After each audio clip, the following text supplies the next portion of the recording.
This is Geeta, chairwoman of the Pokemon League and the Paldea region's top champion. Unlike every other Pokemon game where there is only one champion, in Scarlet and Violet there is a champion rank, available for any trainer who collects all 8 gym badges and passes the champion assessment, which includes winning a battle against her. Among all the champion ranked trainers, Geeta is supposed to be the most powerful. After all, she is utterly incapable of holding back when it comes to Pokemon battles. But if you ask anyone on the internet, they will tell you that she is simply utterly incapable and potentially evil. I can't say that I disagree with them, yet part of me still wonders if Geeta seemed like such a weak champion, not because she's bad at the game, but because we are just too good. After all, I got a lot of comments on my Sword and Shield videos about how easy it was to win against Nessa and Leon, yet I found myself struggling against both of them whenever I played through these games as one of the other major characters. So I wanted to see if maybe we were wrong about Geeta. To find out, I played through the entirety of Pokemon Violet as Geeta, using the exact same Pokemon with the exact same abilities and the exact same moveset, plus 1 healing item per battle. At the start of the game, Geeta has access to 2 Pokemon from her champion team, Skidoo and Flittle. Skidoo is a grass-type Pokemon that can be found anywhere in the southern half of Paldea. However, it is most common in the mountainous regions of the southern province. That's because it's a mountain goat and it loves the mountains. Their spawning grounds are also conveniently located near the Stony Cliff Titan, which happens to be very weak against Skidoo's grass-type moves. Flittle is a pure Psychic-type Pokemon that can also be found in the same area as Skidoo. However, it prefers the grassier side of the mountains, so Geeta would have to go a bit more out of her way to find one. Also, since it's not really as common as Skidoo, I ended up buying this Chocolate Churro and Masagoza to help boost the encounter rate for Psychic types. As a side note, Geeta loving Chocolate Churros is my new favorite headcanon. Anywho, with our early game team complete, it was time to go challenge the first gym in Cartondo, a gym that specializes in bug-type Pokemon. This spells trouble for Geeta because both Skidoo and Flittle are very weak to bug-type moves. Thankfully, Flittle could learn Peck, a flying-type move that should be pretty useful here.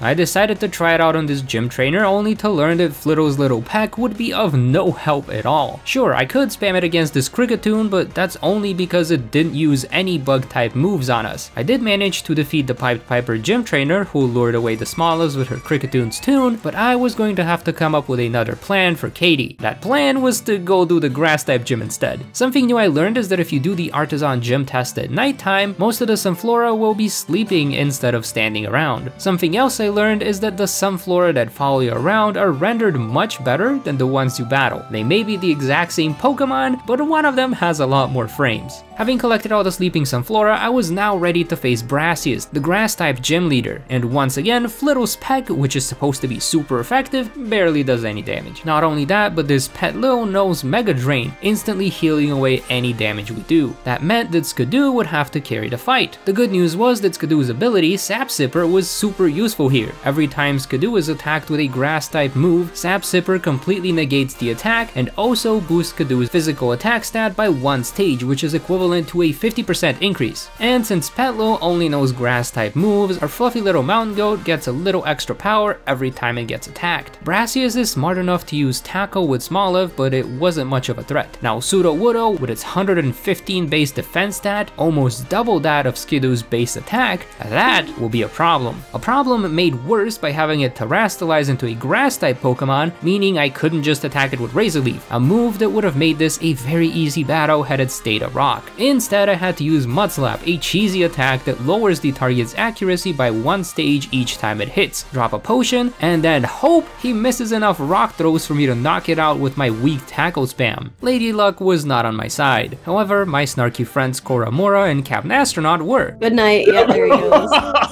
Well, Geeta can become champion. Vasko, were you hoping to lose the first 2 battles so you could be like, well, Geeta can't become champion? Video over. No, I was actually hoping to super sweep through everything in the game so that I could prove all the Geeta doubters wrong. Except so far, the only one being proven wrong was me. But you see, I don't go into these battles with a solid plan. Instead, I follow the flow of battle as if this is my first time facing these gym leaders to get a more realistic experience, which sometimes leads to an embarrassing defeat. This is why I allow myself 2 tries at a battle before declaring that X trainer has lost the run. So now it's it's time for round 2. Knowing the Flitto is going to be useless, I start out with Skidoo, and since it takes me 4 turns to knock out Petlo, that means Skidoo gets attacked with 3 grass type moves. Also, since I'm now aware of how dangerous those rock throws are, I focused on maxing out the accuracy debuff from Mud Slap. With 6 stacks of this debuff, rock throw will only have a 30% hit rate. Now all I had to do was heal up Skidoo and spam tacos until we win. There's hope for Geeta yet. But I couldn't just run back to Cartondo since Katie would absolutely demolish me in the rematch. Instead, I decided to try taking on the Open Sky Titan, which would open up more exploration options and therefore one more Pokemon for Geeta's team. The only problem was that even if I used Baby Doll Eyes to cut Bombardier's attack in half, it still managed to knock out both Flitto and Skidoo with just a few wing attacks. Since I couldn't make progress through the gyms or the Titans, the only other option for Geeta was Team Star. The way the Team Star raids work is that you have to defeat the guard outside of the base, then use the Let's Go feature to knock out 30 Pokemon in the base, and finally take down their leader and their car quest in battle. That meant that our first hurdle would be this nameless Team Star grunt, and of course, they have a Murkrow, the king of the competitive meta. A flying type Pokemon who would sweep through Geeta's team just as easily as the giant Bombardier. I guess all the videos were correct. Geeta is indeed the worst champion in Pokemon history. So incapable that she couldn't even get the second gym badge. But what else would you expect when her only 2 Pokemon are Flitto and Skidoo? What more could she possibly do?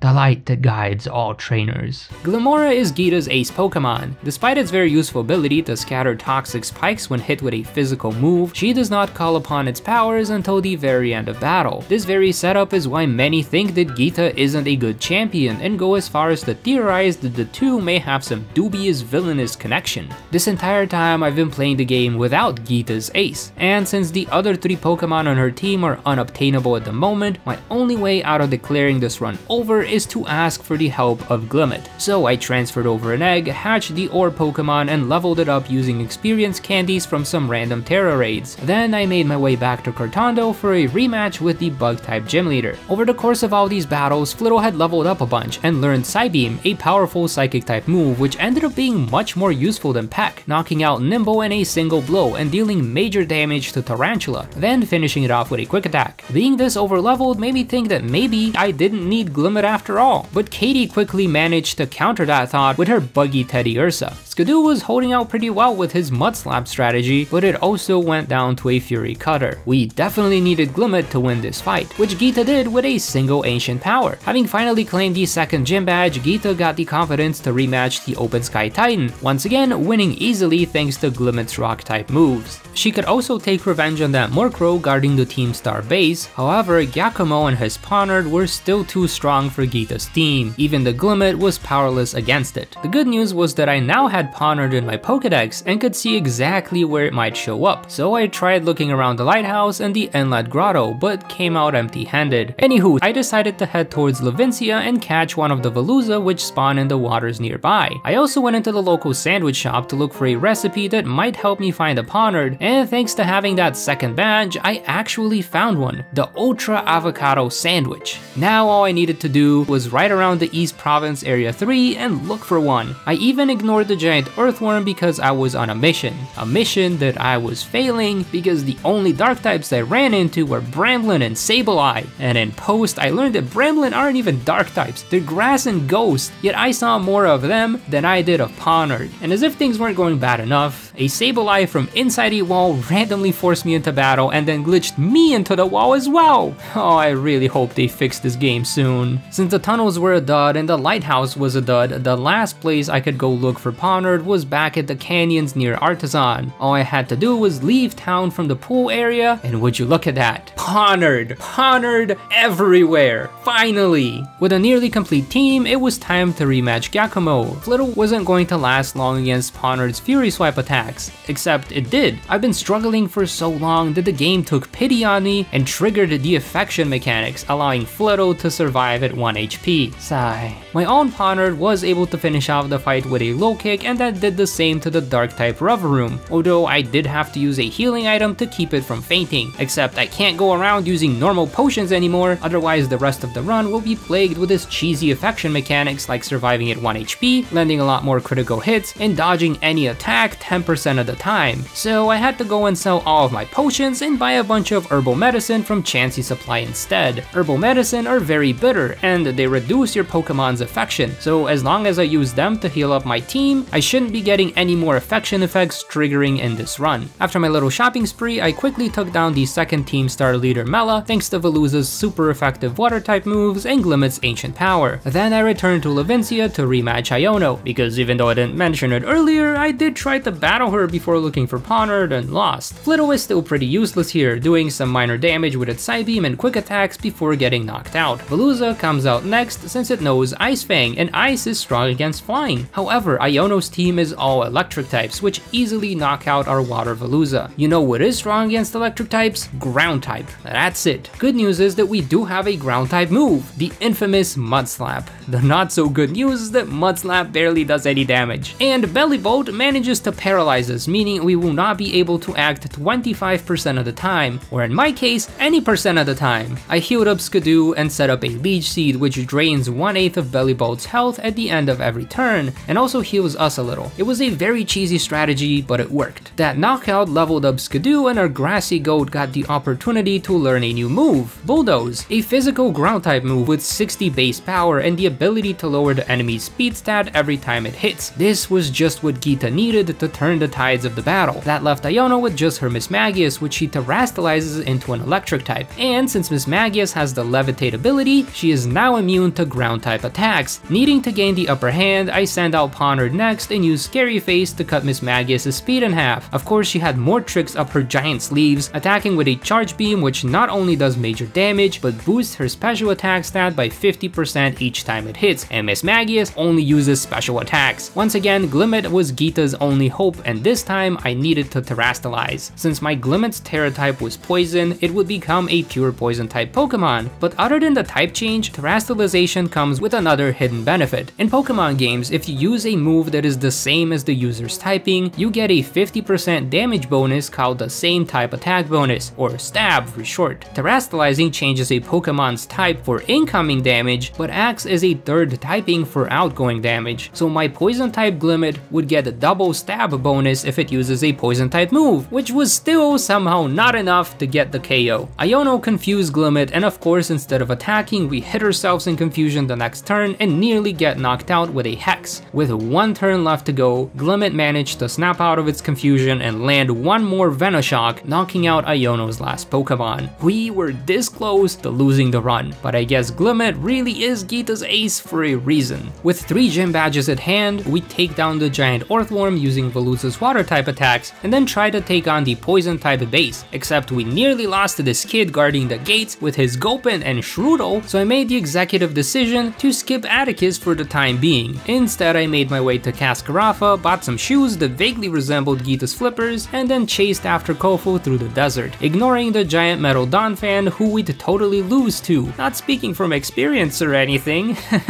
The battle against Kofu was surprisingly difficult, with Flitto using Baby Doll Eyes to lower Veluza's attack and Skidoo struggling to knock it out with what should have been a super effective Seed Bomb attack. Wugtrio finishes off her only grass type and her own Veluza struggles to do much damage. Ponard manages to finish it off, but then gets pawned off with a Rock Smash, leaving just Glimmet, who terastallizes into a pure poison type to shed its weakness to water and fighting type moves, only to get one shot by a water type Crab Hammer anyways. This was my second attempt at the battle, so as it turns out, if Geeta keeps her team in a set order, she stands 0 chance against Kofu. Man, these water type gym leaders are not to be trifled with. But just as I was about to give up for the 5th time during this run, I decided to try one more thing. What if I listened to common sense and send out Glimmet first? So that's what I did. And I got one shot by Veluza. But hey, at least now there's a layer of toxic spikes waiting for Kofu's other Pokemon. Ponard was out next to do some chip damage, followed by her own vaulting Veluza, who slowly finished off Kofu's fish. Wugtrio took major damage from our pluck attack, so I decided to heal up my Veluza and finish off the gooey rock. Crabominable slammed her fish, but it did not slam hard enough. Then it missed its second slam, and by the time it hit us again, it was in the red. In part thanks to the random sandstorm that was active during this battle. I sent out Flittle next as fodder and let the random weather effects and poison finish off Kofu's ace Pokemon. I guess Arceus really wanted Geeta to win this one. Since Geeta was back in the running for champion, I decided to grab some Ratatouille, which reminded me that I could also go catch a Bergmite off the coast of Puerto Marinada, allowing me to fully complete Geeta's team. Still ended up losing to Atticus though, so I went to grind a little and evolved Skidoo, Flittle, and Bergmite. Then, getting back into character, I waltzed into the Treasure Eatery to get my aggression out on Larry, only to get absolutely swept by his Staraptor. Gamers, I have never taken this many L's in a Pokemon game before, and I've been playing these games for the past 20 years. Anywho, I ended up doing some Terra raids to grind for experience candies and get Glimmet to evolve into Glimora as well. I also beat up every trainer in the desert so I could get the TM for Earthquake and teach it to Avalugg. And since I was already in the area, I rematched the Iron Threads, using Go-Goat's Bulldoze to lower its speed, and then Ponard's Low Kicks to finish it off. I then rematched Atticus, managing to pull off a victory thanks to Avalugg's ridiculously high 184 base defense stat, allowing us to bulk through several super effective hits and finishing off the Poison Reverum with a couple of Earthquakes. Having finally won 2 battles in a row, it was time to rematch Larry with the respect he deserves. Espathra uses Luma Crash, which lowers its foe's special defense by 1 stage each hit. That is gonna be pretty convenient considering Luma Crash is a special attack. Larry's Komala did put us to sleep with a yawn, so Espathra was knocked out with a Hyper Drill the next turn. Ponard was out next with its feet planted deep below the floor for some reason, only to get run over by a Drill Run. Go-Goat was out next, using Seed Bomb to do some major damage, but gets paralyzed with a Glare. That's okay though, because its now evolved form can bulk through 2 Hyper Drill attacks and manages to finish off the Dunsparce. That leaves the most normal Staraptor in Paldea with its Double Stab Facade attack, but since it's a physical attacker, it won't do much damage to Avalugg. However, since Avalugg is so over-leveled, it won't listen to me. Eventually, it did decide to obey and landed a finishing blow to Larry's last Pokemon, once again getting us a super cheap win. Having defeated Larry, I now have the ability to change my Pokemon's Terra type, which I will need to do because my Glimora currently turns into a Poison type, but Geeta's is supposed to Terrastalize into a Rock. To change Glimora's Terra type, I just need 50 Rock Terra Shards, which can be obtained from doing a ton of Terra raids. You get about 2 to 3 shards per 3-star raid, so I'd have to find and win about 25 Rock type Terra raids. Yeah, I'm not doing that. The only other option was to go to school. You see, by completing all 6 of the math classes at Uva Academy and passing the final, I can unlock all of the interactions with Time, the math teacher and former Rock type gym leader. And by completing all of the interactions with Time, I can get exactly 50 Rock type Terra Shards. I hope you're seeing how convoluted this all is, because it doesn't even end there. You see, in order to unlock all 6 of the math classes, I need to have 7 gym badges.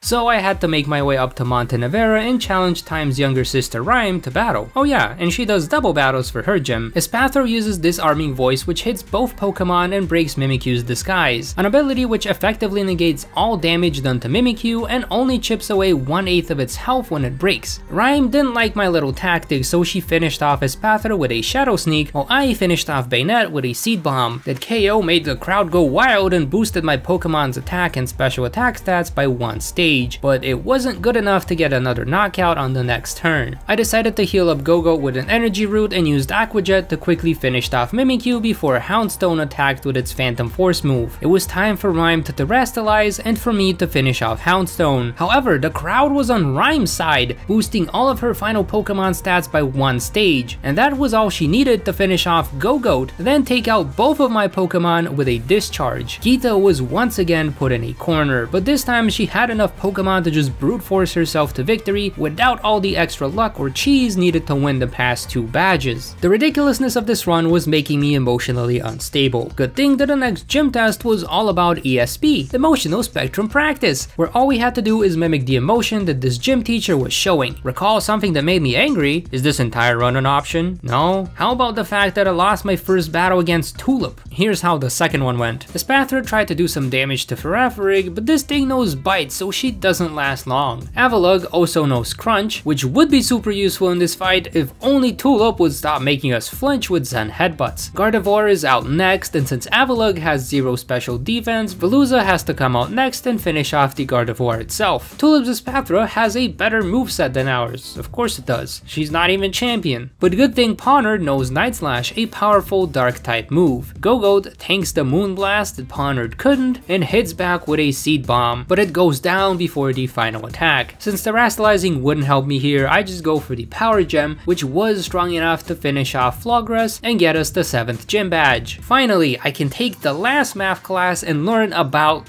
Stab. Oh wait, we already talked about Stab like 4 gyms ago. Why is this information being held back until so late in the game? At this point, I'm just gonna stop questioning all the design choices, go change my Terra type in peace, and crush Grusha's and crush...